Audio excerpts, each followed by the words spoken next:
உயர்மட்ட குழு பொறுப்பிலிருந்து என்னை விடுவிக்குமாறு கேட்டேன். நீங்கள் விடுவிக்காத பட்சத்தில் நான் ஒதுங்கிக் கொள்வேன் என்றுதான் சொன்னேன். என்னை விடுவிக்குமாறு கேட்டேன். நீங்கள் விடுவிக்காத பட்சத்தில் நான் ஒதுங்கிக் கொள்வேன் என்றுதான் சொன்னேன். ஒரு காலமும் நான் என்னை அறிமுகப்படுத்தி என்னை பெற்றது என்னுடைய தாய் தந்தையராக இருந்தாலும் என்னை இந்த உலகிற்கு அறிமுகப்படுத்தியவர் அன்பு தலைவர் கேப்டன் அவர்கள். அவருடைய இயக்கத்தில் தொடர்ந்து பயணித்தேன். உயிர் மூச்சு உள்ளவரை அவருடைய தொண்டனாக இருப்பேன்.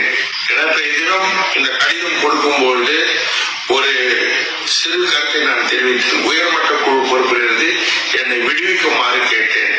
நீங்கள் விடுவிக்காத பட்சத்தில் நான் ஒதுங்கிக் கொள்வேன் என்றுதான் சொன்னேன். என்னை விடுவிக்குமாறு கேட்டேன்.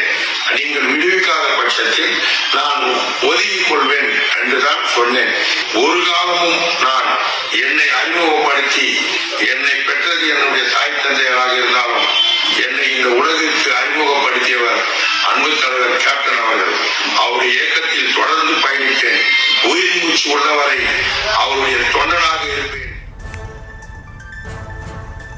அண்மைச் செய்தியை பார்த்துக் கொண்டிருக்கிறோம். தேமுதிக இளைஞரணி செயலாளர் பொறுப்பை தன்னிடமிருந்து பறித்து மகன் விஜயபிரபாகருக்கு கொடுத்ததால் அதிருப்தியில் இருந்த முன்னாள் எம்எல்ஏ நல்லதம்பி அது தொடர்பாக தற்போது விளக்கம் அளித்திருக்கிறார். கூடுதல் விவரங்களோடு செய்தியாளர் ராஜேஷ் இணைப்பில் இருக்கிறார். ராஜேஷ் வணக்கம். அவர் அதிருப்தி கடிதத்தை பிரேமலதாவிடம் கொடுத்தாரு.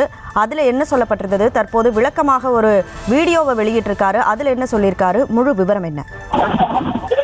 வணக்கம். அதிமுக அதாவது தேமுதிகவினுடைய முன்னாள் சட்டமன்ற உறுப்பினர் கட்சியிலிருந்து விலகப் போவதாக காலையிலிருந்து ஒரு தகவல் பரவி வந்தது. அவர் ஒரு கடிதமும் குறிப்பிட்டிருந்தார். அந்த கடிதத்தில் கூட கிட்டத்தட்ட அது போலத்தான் குறிப்பிடப்பட்டிருந்தது. இந்த நிலையிலே அவர் ஒரு விளக்கம் தெரிவித்து வீடியோ ஒன்றை வெளியிட்டிருக்கிறார். அது வரை நான் தேமுதிகவில் தான் இருப்பேன் என்று அந்த வீடியோவிலே அவர் தெரிவித்திருக்கிறார். தேமுதிகவில் புதிய பொறுப்புக்கு வந்திருக்கக்கூடிய அனைவருக்கும் வாழ்த்துக்களை தெரிவிப்பதாகவும் அதே போல தந்தை பிரபாகரனுக்கு என்னுடைய வாழ்த்துக்களை தெரிவித்துக் கொள்கிறேன் என அந்த கட்சியினுடைய புதிய இளைஞரணி செயலாளர் விஜயகாந்த் அவருடைய மகனுக்கும் வாழ்த்து தெரிவித்திருக்கிறார். மேலும் தேமுதிக பொதுக்குழுவில் 4 பேருக்கு துணை பொதுச் செயலாளர் பொறுப்பு அறிவிக்கப்பட்டது. எனவே அந்த பொறுப்பு அறிவிக்கப்பட்ட போது அந்த 4 பேரில் ஒருவராக எனக்கும் அந்த பொறுப்பு கிடைக்கும் என நான் எதிர்பார்த்து காத்திருந்தேன். ஆனால் அந்த பொறுப்பு எனக்கு கிடைக்கப்படவில்லை என்ற ஒரு வருத்தம் இருந்ததாகவும் அவர் பதிவு செய்கிறார். அதே நேரத்தில் தனக்கு இந்த பொதுக்குழு நிறைவேறும் வரை தான் அங்கேதான் இருந்ததாகவும் அவர் குறிப்பிடுகிறார்.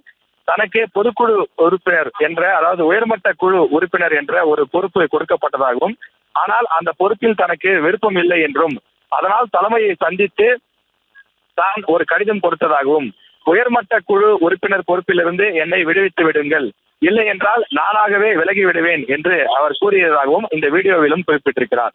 ஆனால் தொடர்ந்து நான் கட்சியில் ஒரு அடிமட்ட தொண்டனாக இருக்கத்தான் ஆசைப்பட்டேனே தவிர கட்சியிலிருந்து விலகும் எண்ணம் எதுவும் எனக்கு இல்லை. நான் கேப்டன் விஜயகாந்துடன் 40-45 ஆண்டு காலம் இருந்து பணியாற்றியவன். எனவே கட்சியிலிருந்து ஒருபோதும் நான் விலக மாட்டேன். இந்த உலகத்திற்கு என்னை அறிமுகம் செய்து வைத்தவர் கேப்டன் விஜயகாந்த் தான். எனவே என்னுடைய உயிர் மூச்சு இருக்கும் வரை நான் தேமுதிகவில் தான் இருப்பேன். கட்சியிலிருந்து விலகுவது என்ற பேச்சுக்கே இடமில்லை என்று நல்லதம்பி வீடியோ வெளியிட்டு தற்போது விளக்கம் கொடுத்துள்ளார்.